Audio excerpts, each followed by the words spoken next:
Hello friends, welcome to my YouTube channel educational Mantra GS में आपका स्वागत है। तो कैसे हैं आप सभी? आई होप आप सभी अच्छे होंगे और अपनी प्रिपरेशन अच्छे तरीके से कर रहे होंगे। तो चलिए आज हम आप लोग के लिए जैव विविधता यानी कि बायोडाइवर्सिटी टॉपिक लेकर आए हैं। तो फ्रेंड्स, ये आप लोग का कॉस्मोस पब्लिकेशन एनसीईआरटी सार संग्रह जो क्लास 6 से 12 तक का सीरीज़ है, जो प्रत्येक टॉपिक वाइज महत्वपूर्ण प्रश्नों को दिया गया है। ओके, तो जो अभी कॉम्पिटिटिव एग्जाम के लिए पॉइंट ऑफ व्यू से वेरी वेरी इंपॉर्टेंट है। तो चलिए आज का सेशन स्टार्ट करते हैं। जैव विविधता और इससे बनने वाले सभी महत्वपूर्ण प्रश्नों को देखेंगे। ओके, तो चलिए स्टार्ट करते हैं।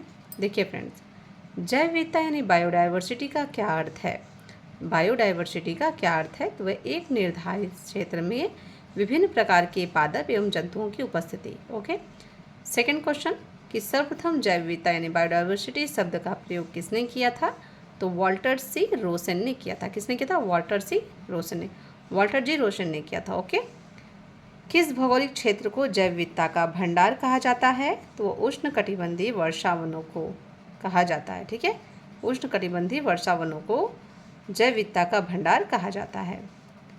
वन्यजीव अभ्यारण्य, जैवमंडल आरक्षित क्षेत्र, राष्ट्रीय उद्यान आदि की स्थापना जैव विविधता को संरक्षित करने के लिए की जाती है। ओके, नेक्स्ट क्वेश्चन है कि संयुक्त राष्ट्र संघ द्वारा दशक 2011 से 2020 को किस रूप में घोषित किया गया है? तो जैव विविधता दशक के रूप में घोषित किया गया है। ओके, नेक्स्ट क्वेश्चन है कि हॉट स्पॉट शब्द का सर्वप्रथम प्रयोग किसने किया था? तो हॉट स्पॉट शब्द का सर्वप्रथम प्रयोग किसने किया? नॉर्मन मायर्स ने किया वर्ष 1988 में।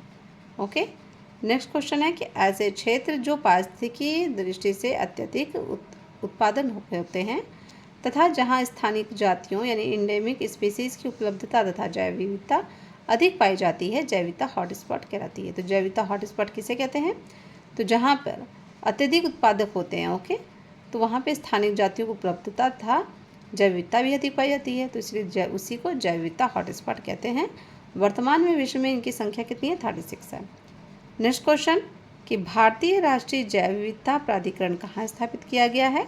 तो चेन्नई, तमिलनाडु वर्ष 2003 में। ओके, भारत के में लेह बेरी के नाम से कौन सी पर्णपाती झाड़ी फेमस है? तो है सीबक थॉर्न। कौन सी है? सीबक थॉर्न है। नेक्स्ट क्वेश्चन है कि भारत में अति सघन वनों हाईली डेंस फॉरेस्ट का सर्वाधिक क्षेत्र किस राज्य में पाया जाता है?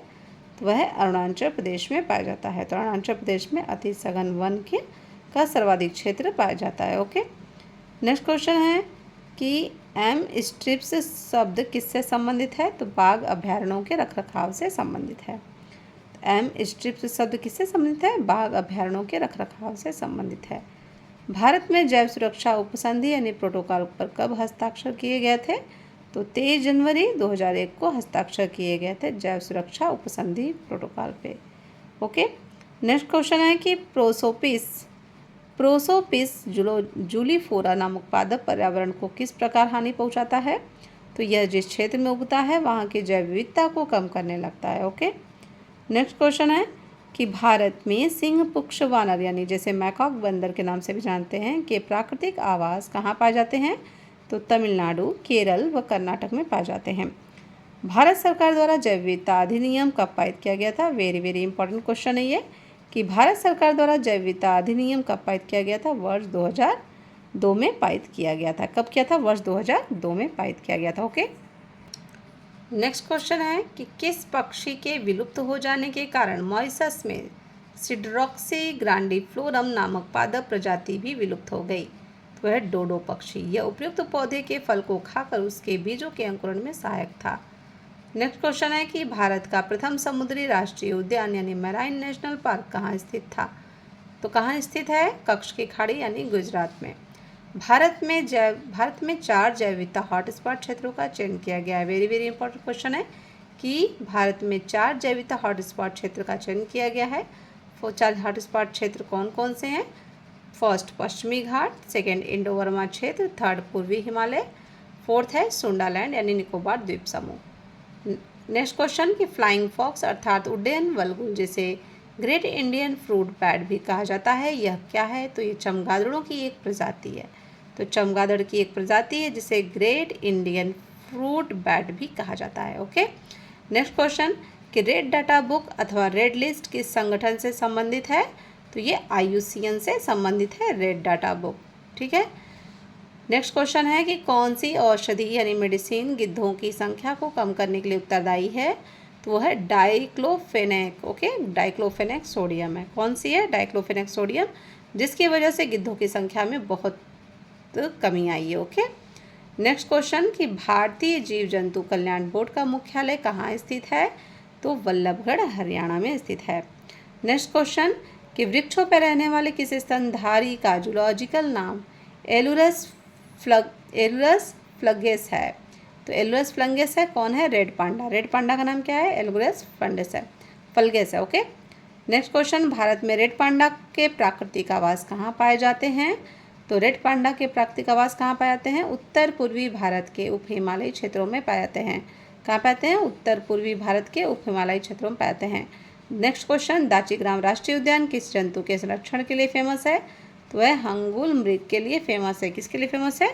हंगुल मृग के लिए फेमस है। ओके, नेक्स्ट क्वेश्चन है कि भारत में सर्वाधिक ऊंचाई पर स्थित राष्ट्रीय उद्यान कौन सा है? हेमिस राष्ट्रीय उद्यान, जो लद्दाख में है। किस समूह के जीव अमोनिया को नाइट्राइट में कन्वर्ट करते हैं? तो वह है नाइट्रोसोमोनास। Okay, Nitrosomonas. धान का पौधा नाइट्रोजन को किस रूप में ग्रहण करता है? अमोनियम के रूप में ग्रहण करता है। जीवमंडलीय पारिस्थितिक तंत्र में रासायनिक तत्वों का प्रवेश किस माध्यम से होता है? तो वह पौधों की जड़ों के द्वारा होता है। ओके, भारत के पूर्वोत्तर राज्यों को जैव विविधता का द्वार कहा जाता है। तो भारत के किन राज्यों को जैव विविधता का द्वार कहते हैं? तो पूर्वोत्तर राज्यों को कहते हैं। ओके, जैव विविधता। नेक्स्ट क्वेश्चन है कि अखिल भारतीय बाघ गणना 2022 के अनुसार भारत में बाघों की कुल संख्या 3682 हो गई है। ओके, और वर्ष 2018 में कितनी थी? 2967 थी, जबकि इस समय कितना है? वर्ष 2022 में 3682 हो गया। नेक्स्ट क्वेश्चन है कि भारत को कितने जैव भौगोलिक क्षेत्रों यानी बायो जियोग्राफिक एरियाज में विभाजित किया गया है? तो वह है 10। ठीक है, भारत को कितने जैव भौगोलिक क्षेत्रों में विभाजित किया गया है? तो 10 भौगोलिक क्षेत्रों में विभाजित किया गया है। जब कोई समुदाय स्थायी, परिपक्व, जटिल तथा दीर्घकालिक होता है तो उसे किस रूप में परिभाषित किया जाता है? चरम समुदाय यानी क्लाइमेक्स कम्युनिटी के रूप में परिभाषित किया जाता है। क्षेत्रफल की दृष्टि से भारत का सबसे बड़ा जैवमंडल आरक्षित क्षेत्र कौन सा है? तो वह है मन्नार की खाड़ी। ओके, मन्नार की खाड़ी क्या है? सबसे बड़ा जैवमंडल आरक्षित क्षेत्र है। किस वृक्ष को कल्पवृक्ष की उपमा प्रदान की गई है? तो नारियल के वृक्ष को कल्पवृक्ष की उपमा प्रदान की गई है। भारत में कौन सा राष्ट्रीय उद्यान पक्षियों के स्वर्ग के नाम से फेमस है? तो वह केवलादेव राष्ट्रीय उद्यान, जो Bharatpur Rajasthan. Okay, next question देखेंगे कि केवलादेव राष्ट्रीय उद्यान से होकर कौन सी नदियाँ प्रवाहित होती हैं? केवलादेव राष्ट्रीय उद्यान से होकर कौन सी नदियाँ प्रवाहित होती हैं? तो वह बाणगंगा तथा गंभीरी। नेक्स्ट क्वेश्चन कि वनस्पति संरक्षण हेतु स्वस्थानीय संरक्षण पद्धति यानी कि इन सिटू कंजर्वेशन के अंतर्गत कौन सा स्थल सम्मिलित नहीं है? तो वानस्पतिक उद्यान क्या है? बॉटनिकल गार्डन क्या है? वो सम्मिलित नहीं है। याद रखिएगा। कृत्रिम ग्रीन हाउस द्वारा वनस्पतियों का संरक्षण किस विधि के अंतर्गत आता है? तो वाय स्थानीय संरक्षण पद्धति के अंतर्गत आता है, यानी इन सिटू कंजर्वेशन के अंतर्गत आता है। तो ये क्वेश्चन वेरी वेरी इंपॉर्टेंट है दोनों के, एक इन सिटू वाला और एक एक्स सिटू वाला क्वेश्चन। ओके, वर्तमान में भारत में कुल कितने जैवमंडल रिजर्व हैं? तो है 18। ये भी क्वेश्चन इंपॉर्टेंट है कि वर्तमान में भारत में कुल कितने जैवमंडल रिजर्व हैं? तो है 18। ओके, तो फ्रेंड्स आज के लिए यहीं तक। सेशन अच्छा लगा हो तो please like, share and comment ज़रूर करें। Okay, thank you very much.